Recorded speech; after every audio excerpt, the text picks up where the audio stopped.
ಏನಿಲ್ಲ ಸರ್, ಬೆಳಗ್ಗೆ ಯಶವಂತರಾಯ್ ಅವ್ರನ್ನ ಭೇಟಿ ಮಾಡಿದ್ರಿ, ಎಸ್ ಕೆ ಪಾಟೀಲ್ ಭೇಟಿ ಮಾಡಿದ್ದೀರಿ, ಸುದೀರ್ಘ ಚರ್ಚೆಗಳಾಗಿದೆ ಸರ್. ಏನು ಸಂದೇಶ ಕೊಟ್ಟರಿ, ಏನು ಮಾಹಿತಿ ಕೊಟ್ಟು ಬಂದಿರಿ ಸರ್? ನಾವೆಲ್ಲ ಉತ್ತರ ಕರ್ನಾಟಕದ ಕಲೀಗ್ಸ್, ಅಕ್ಕಪಕ್ಕದಲ್ಲಿ ಇರ್ತಕ್ಕಂಥವ್ರು, ಪ್ರತಿನಿತ್ಯ ಸೇರ್ತಕ್ಕಂಥವ್ರು.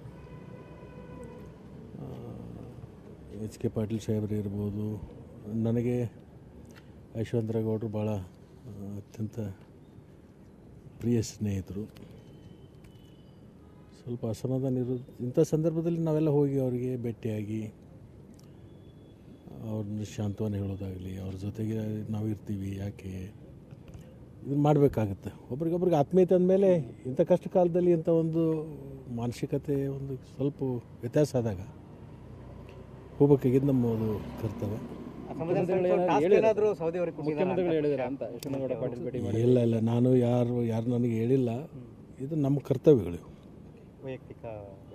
ನಮ್ಮ ಸಂಬಂಧಗಳ ಇರೋದರಿಂದ ನಾವು ಹೋಗ್ಬೇಕಾಗುತ್ತೆ, ಅವ್ರ ಜೊತೆಗೆ ಇರಬೇಕಾಗುತ್ತೆ, ಅವ್ರ ಜೊತೆಗೆ ಚರ್ಚೆ ಮಾಡಬೇಕಾಗುತ್ತೆ.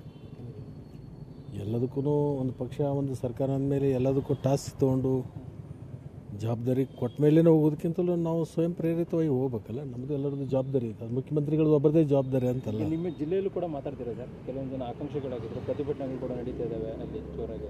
ಇಲ್ಲಿಂದ ನೇರವಾಗಿ ನಾನು ಲಕ್ಷ್ಮೀ ಹೆಬ್ಬಾಳ್ಕರ್ ಮೇಡಮ್ ಹತ್ರನೇ ಹೋಗ್ತಾ ಇದ್ದೀನಿ. ಇನ್ನೊಂದೇನು, ಮುಂಬೈ ಮತ್ತು ಕಲ್ಯಾಣ ಕರ್ನಾಟಕದಲ್ಲಿ ಕೆಲವು ಪ್ರಮುಖರನ್ನು ಕನ್ಸಿಡರ್ ಮಾಡಲ್ಲ, ಮುಸ್ಲಿಮರು ಕನ್ಸಿಡರ್ ಮಾಡಲ್ಲ, ಲೆಫ್ಟನ್ನು ಕನ್ಸಿಡರ್ ಮಾಡಲ್ಲ, ರೆಡ್ಡಿಗಳನ್ನು ಕನ್ಸಿಡರ್ ಮಾಡಿಲ್ಲ.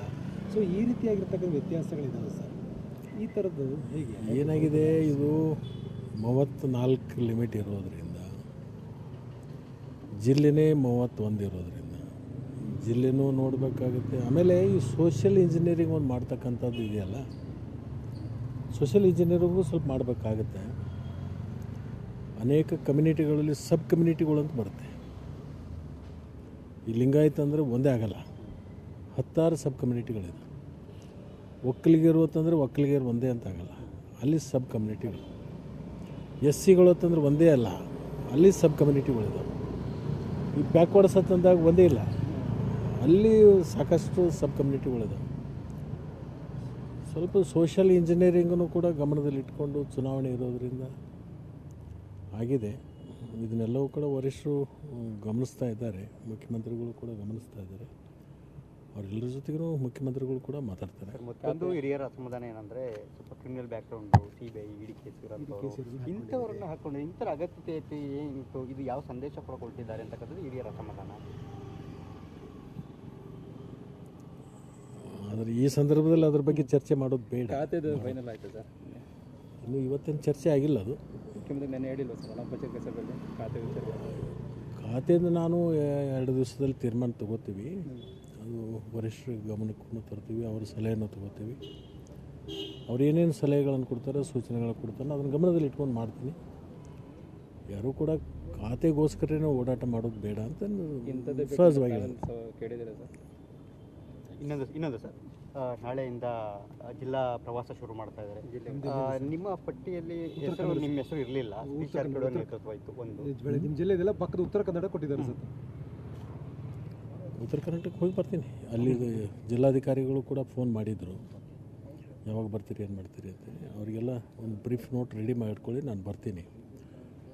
ನಾನು ಬಂದ ಮೇಲೆ ಎಲ್ಲ ಕ್ಷೇತ್ರದ ಬ್ರೀಫ್ ನೋಟ್ ನಾನು ಕೊಡಿ, ಆಮೇಲೆ ನೀವು ಕೂಡ ಚರ್ಚೆ ಮಾಡ್ಕೊಂಡು ಎಲ್ಲೆಲ್ಲಿ ಹೋಗ್ಬೇಕು ಅನ್ನೋದು ಹೋಗ್ತೀವಿ. CM ಏನು ಹೇಳಿದ್ರು ಅಂದರೆ, ನಿಮ್ಮ ಪಾರ್ಟಿ ಅಂತಲ್ಲ, ಎಲ್ಲ ಪಾರ್ಟಿಯನ್ನು ಸೇರ್ಸ್ ಮಾಡಿ ಅಂತಕ್ಕಂಥ ಟಾಸ್ಕ್ ಕೊಟ್ಟಿದ್ದಾರೆ. ಯಾವುದೇ ಪಟ್ಟಕ್ಕೆ ಜನಪ್ರತಿನಿಧಿಗಳಾಗಿ ಆಯ್ಕೆಯಾದ ಎಲ್ಲವನ್ನೂ ಕರ್ಕೊಂಡು ಮಾಡಿ ಅಂತಕ್ಕಂಥ ಹೇಳಿದ್ದಾರೆ ಸರ್. ಅದು ಡೆಫಿನೆಟ್ ಮಾಡಬೇಕಾಗುತ್ತೆ. ಯಾವುದೇ ಪಕ್ಷದ ಶಾಸಕರಿದ್ದರೂ ಕೂಡ ಅಲ್ಲಿ ಹೋದಂಥ ಸಂದರ್ಭದಲ್ಲಿ ಅತಿವೃಷ್ಟಿ ಅನಾವೃಷ್ಟಿ ವೀಕ್ಷಣೆ ಮಾಡೋದಾಗಲಿ, ಪರಿಹಾರ ಮಾಡ್ತಕ್ಕಂಥದ್ದು ಅವ್ರ ಸಲಹೆಗಳನ್ನು ತೊಗೋಬೇಕಾಗುತ್ತೆ. ನಮಗಿಂತಲೂ ಅವ್ರಿಗೆ ಹೆಚ್ಚು ಅನುಭವ ಇರುತ್ತೆ.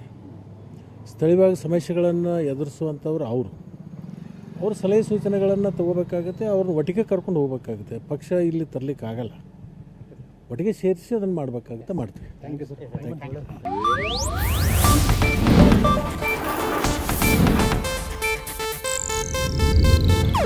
ಇದು ಏಷ್ಯಾನೆಟ್ ನ್ಯೂಸ್ ನೆಟ್ವರ್ಕ್ ಪ್ರಸ್ತುತಿ.